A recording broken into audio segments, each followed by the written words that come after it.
Welcome to First Unitarian Society of Minneapolis, the birthplace of Congregational Humanism. We carry on that tradition of free thought today, dedicated to promoting a free search for truth, meaning, and justice. Our web address is firstunitarian.org. I'm David Breeden, Senior Minister. Welcome.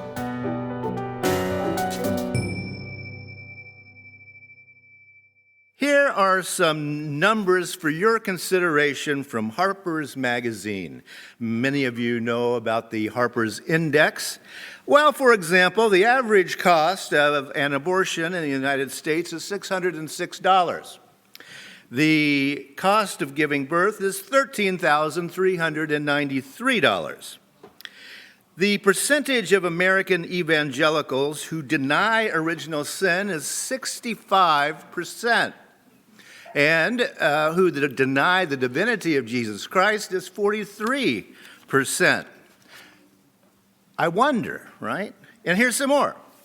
The percentage change this year in American adults who say they are thriving, minus 14%.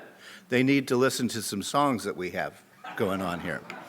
Who say they are suffering, plus 100%.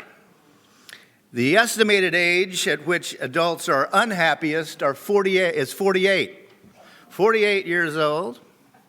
Reflect on that a moment.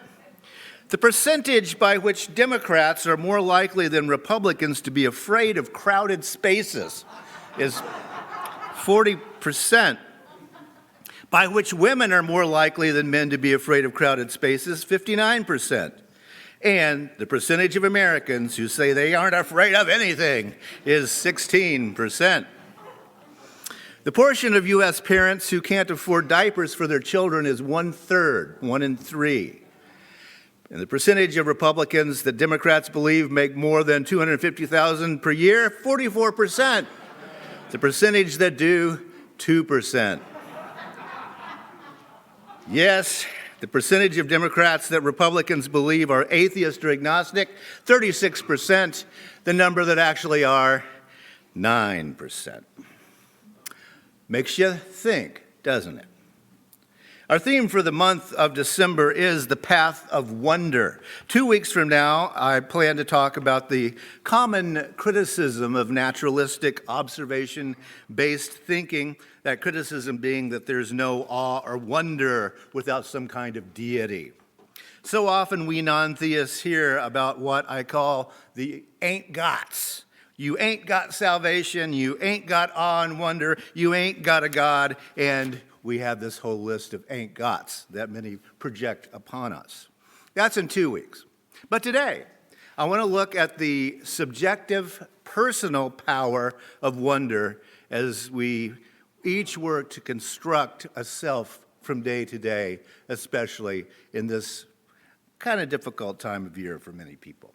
After all, as the Harper's Index reports, the percentage change this year in American adults who say they are suffering is 100%, which is kind of a high percentage, I think we could say.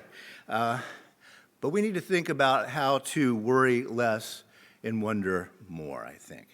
It appears to me that orange is no longer the new black. Anxiety is the new black. Everybody's got it in this trend.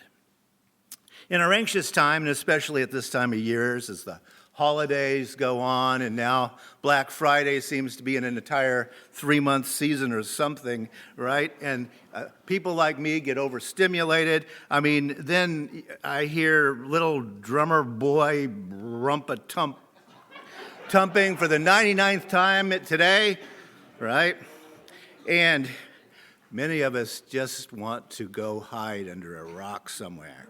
Let me breathe for a while. But I want to suggest an alternative to withdrawing or gritting your teeth and surviving than merely doing that. Alice Walker, an American Humanist Association Humanist of the Year, wrote, "The more I wonder, the more I love. The more I wonder, the more I love." And I want to suggest that grabbing the wonder of this time of year is the best way to survive it instead of just cringing before that next rendition of Little Drummer Boy, wondering why in the heck is there another cover of Little Drummer Boy? There can instead be wonder. What do people hear in that song? Last week I quoted Bell Hooks on the need for a spiritual awakening in the U.S. She also wrote, all awakening to love is spiritual awakening. So that's what I want to consider today. Grabbing the wonder, awakening spiritually by doing what the Roman philosopher Seneca said, it called rubbing off the soul rust. Rubbing off your soul rust. You know, the Greeks had gods for just about everything, and the Greek god of wonder was Thaumas. Now, Thaumas is often pictured with his wife Electra, the sea nymph, and of course that is where we get the term electricity. Morning becomes Electra, right? The image is about that place where the light meets the sea's surface, and there's this shimmering that occurs that probably most of you have seen, and that's just a wondrous event, isn't it? To see that, a magical shimmering, and that's what the Greeks were talking about. Wonder and wonderful. It's about an astonishment at how beautiful this could be and how could this even happen. And, by the way, Cindy, one of the children of Thaumas and Electra was Iris, the god of the rainbow. The rest were harpies, so they were a little less pleasant than Iris was. You know, it's a dysfunctional family life in some way. One of the wonders of humanity is that we've been anatomically as we are for roughly 200,000 years. But the oldest cave paintings and the carved objects we call the Venus of this or that, wherever it happens to be found, those are roughly 50,000 years old. So what was humanity doing for 150,000 years before we got around to creating visual images or musical instruments? Were they singing a cappella all the time? Maybe. I don't know. The oldest musical instrument, as you might expect, are resonant stones. You can make one yourself. And also, of course, flutes made from animal bones. At least that's what they have found so far in terms of musical instruments. Were those carved Venuses considered sacred? Was painting in the caves a religious activity? That's a good question. As I discussed last Sunday, the concept we call religion was not separated from other aspects of human life for most people, for most of human history. Religion, rather, was something that people did. It was ritualized activities, it was modes of thinking and feeling, but it was integrated into everyday life. You didn't just do it on Sunday morning. Notice how the things we tend to think of in terms of religion or spirituality tend to be those things that people no doubt have long wondered about. You know, are there any gods? What would gods be doing if there are some gods? Where did the cosmos come from? What's the pattern of the stars? What are they doing up there? Do they tell us something? Why do people suffer? Why do people die? Do the dead go to another plane of existence? What are our obligations to our fellow human beings, to other animals? What are our obligations to nature itself? These are the sort of questions people, I suspect, have always asked. I wonder why 65% of American evangelicals deny original sin. I thought that the born in sin but saved from hell through the sacrifice of Jesus was the central evangelical story of Christianity. I wonder, why is that changing? I wonder why 43% of American evangelicals deny the divinity of Jesus. I thought that was a Unitarian thing, right? But yet, we've got 43% of evangelicals. What's up? I have to wonder. Maybe it's that ex-evangelical hashtag that's going around nowadays. We often use the terms wonder and awe together as a phrase. Awe and wonder, it comes slipping off the tongue. But I think we do need to differentiate between those two a little bit. I think there's a little bit of fear of something in the idea of awe. It's large, something's big and unknown and maybe potentially dangerous out there. Whereas with wonder, we're invited into contemplation, aren't we? I wonder, that's interesting. Temples and cathedrals are big and awe-inspiring and make you look up. That's awe, right? The Niagara Falls, Grand Canyon, really big stuff. That's awe. Wondering is smaller and more friendly, I think. For example, the numbers I shared from the Harper's Index aren't designed to rock your world. Rather, they make us go, I didn't know that. I wonder where they got that number. I wonder, why is it that people are unhappiest around the age of 48? I wonder, why are Democrats 40% more likely than Republicans to be afraid of crowded spaces? I wonder, where did they get those numbers? Does that stat reveal a character trait that makes people more liberal? Is that how that works? I wonder. I don't know, but it's something to think about. Human engagement in science and architecture, the arts, religion, has always been an exploration in wonder and in awe. And I think that wonder is probably our most creative emotion. Now, you may have read about the protests against censorship that are going on in China at the moment. One part of that protest that I find absolutely wondrous is that people are showing up with blank signs, you see in the picture there. That's the kind of thing that the wondering human imagination can create. If you're going to censor everything I do, by golly, I'm going to show up with a blank protest sign. It's creative, it's subversive, and it's memorable, because the human mind is a wondrous thing. How about the marshmallow challenge? Have you ever tried that? 15 pieces of spaghetti, uncooked, I quickly add, 15 marshmallows, and then you have 18 minutes to build the tallest tower possible.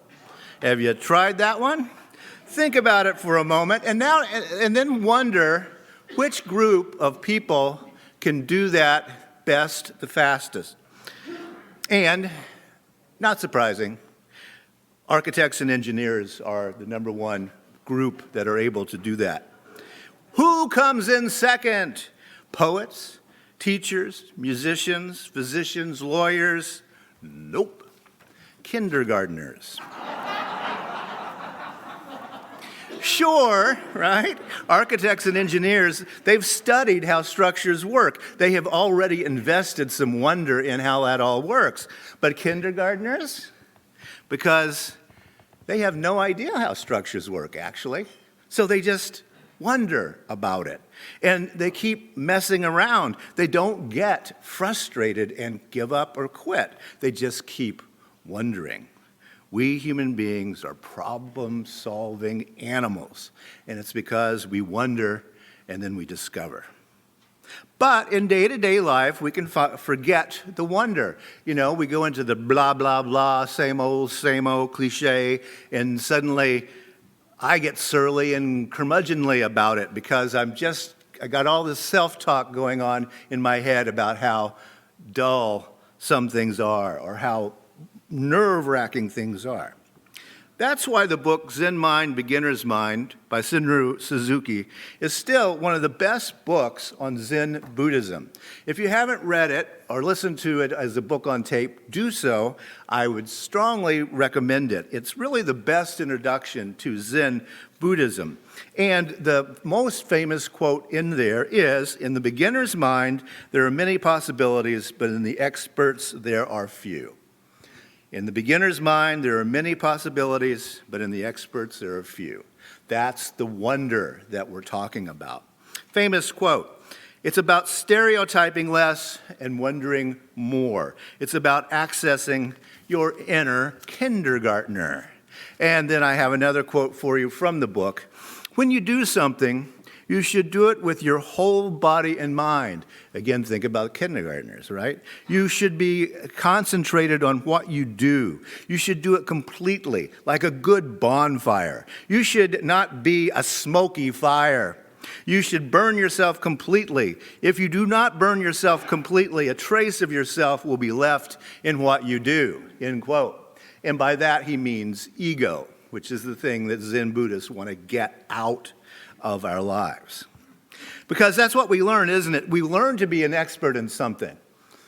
And then we learn to pretend to be an expert in a lot of other things, right? Because we never want to really feel like we're incompetent or we don't know how to do something. Now, as some of you know, I'm a fan of the business guru Seth Godin because he really doesn't talk about business very much. He talks about spiritual things a lot. And here's something that he does in his presentations. You can participate or not, but he comes out and he asks people, he says, hold up your hand. And people hold up their hand. All right? Then he says, hold it up higher. And that's his point.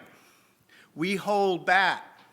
We have learned to not give 100% because we're afraid of being asked for more than 100%. And so we save something back from ourselves. It's unconscious.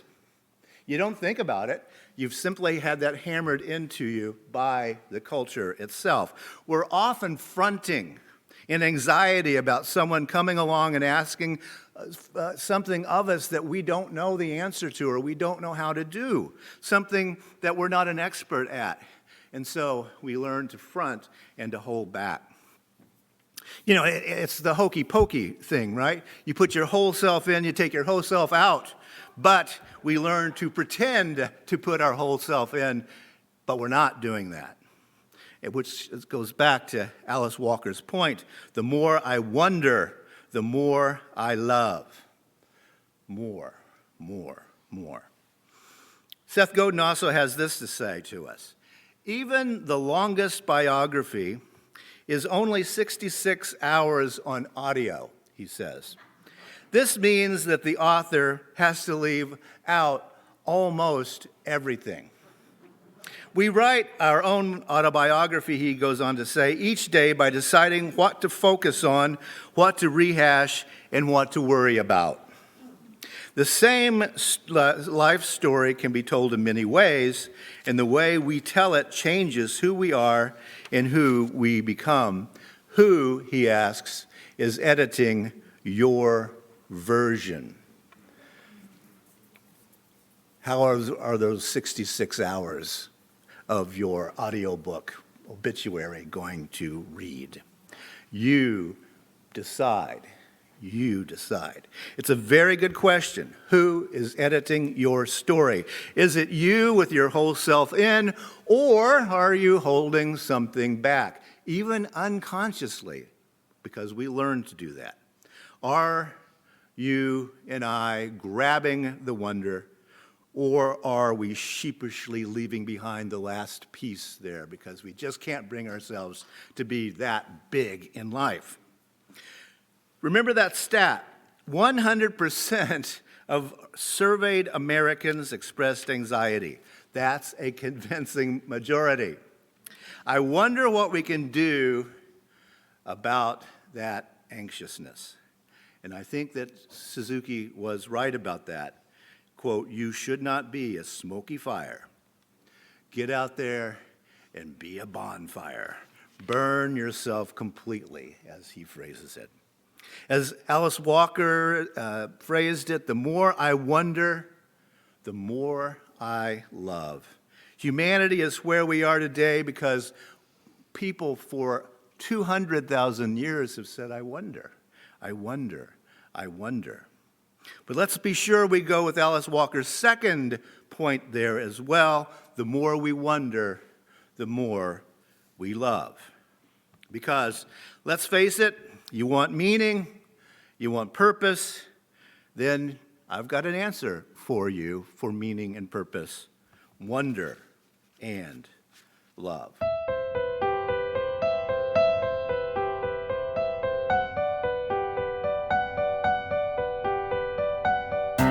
Thanks for listening. You can find much more about humanism and what's happening at First Unitarian Society in Minneapolis by visiting our website at firstunitarian.org.